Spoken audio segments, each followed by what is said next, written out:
Post metric શિષ્યવૃત્તિ રદ કરવાના તગલખી નિર્ણયને રદ કરવા અંગે કોંગ્રેસ સમિતિ દ્વારા માંડવી પ્રાંત અધિકારીને આવેદનપત્ર આપવામાં આવ્યું છે। આદિવાસી સમાજના બાળકો મેટ્રિક પછી વધારેમાં વધારે સારા કોર્સમાં અભ્યાસ કરી શકે તે માટે જ્યારે કેન્દ્રમાં કોંગ્રેસની સરકાર હતી ત્યારે 1 જુલાઈ 2010થી પોસ્ટ મેટ્રિક શિષ્યવૃત્તિની યોજના બનાવવામાં આવી હતી। તો આ યોજનાની એક મોટી બાબત એ હતી કે મેનેજમેન્ટ કોટામાં પણ આદિવાસી સમાજનું બાળક પ્રવેશ મેળવે તો તે શિષ્યવૃત્તિની હકદાર બને। આ યોજનાના કારણે ગુજરાત અને દેશના લાખો બાળકોને મેટ્રિક પછીના અભ્યાસમાં ખૂબ મોટી સહાય શિષ્યવૃત્તિ દ્વારા પ્રાપ્ત થઈ હતી।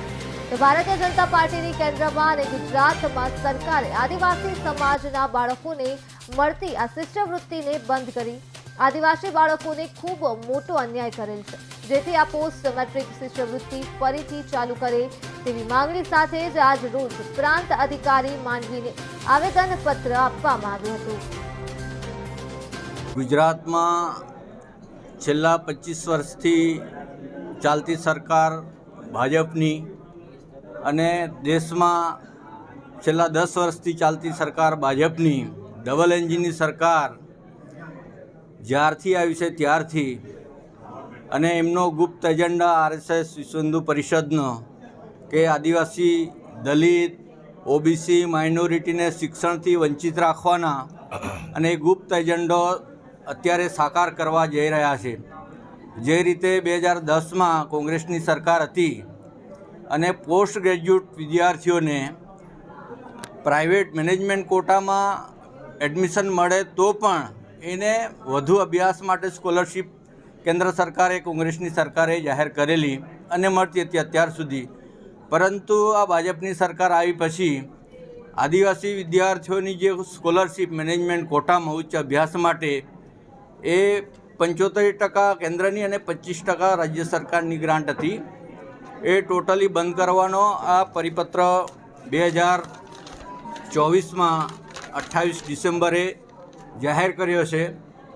અને 3700 વિદ્યાર્થી લગભગ 4000 વિદ્યાર્થીઓને આર્થિક નુકસાન અને એનો અભ્યાસ અટકી ગયો છે।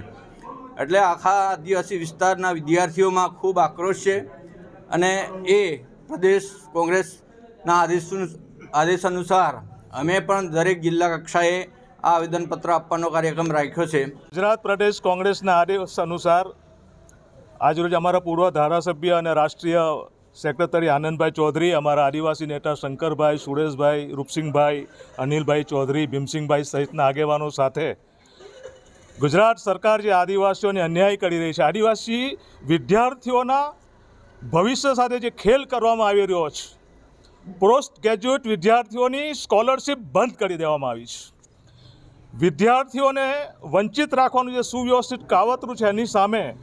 ગુજરાત પ્રદેશ કોંગ્રેસે આદેશ આપ્યા મુજબ અમે આજે આવેદનપત્ર આપવા આવ્યા છે। એસસી હોય, એસટી હોય, ઓબીસી હોય, માઇનોરિટી હોય, આ આરએસએસની વિચારધારાવાળી સરકાર વિદ્યાર્થીઓના ભવિષ્ય સાથે ખેલ કરી રહી છે ત્યારે આજથી આ નવા વર્ષે અમે શુભારંભ કરીએ છીએ। જો આદિવાસીઓને, એસટી, ઓબીસીઓને આ રીતે વિદ્યાર્થીઓને જે તકલીફ આપવામાં આવી છે, જે રૂંધવામાં આવે છે એના વિકાસને એના માટે આવનારા દિવસોમાં ગુજરાત પ્રદેશ કોંગ્રેસ જલદ કાર્યક્રમ આપશે અને ગામડે ગામડે અને તમામ શહેરોમાં પણ અમે આ જે જલદ અમારું અભિયાન છે એને ચલાવીશું।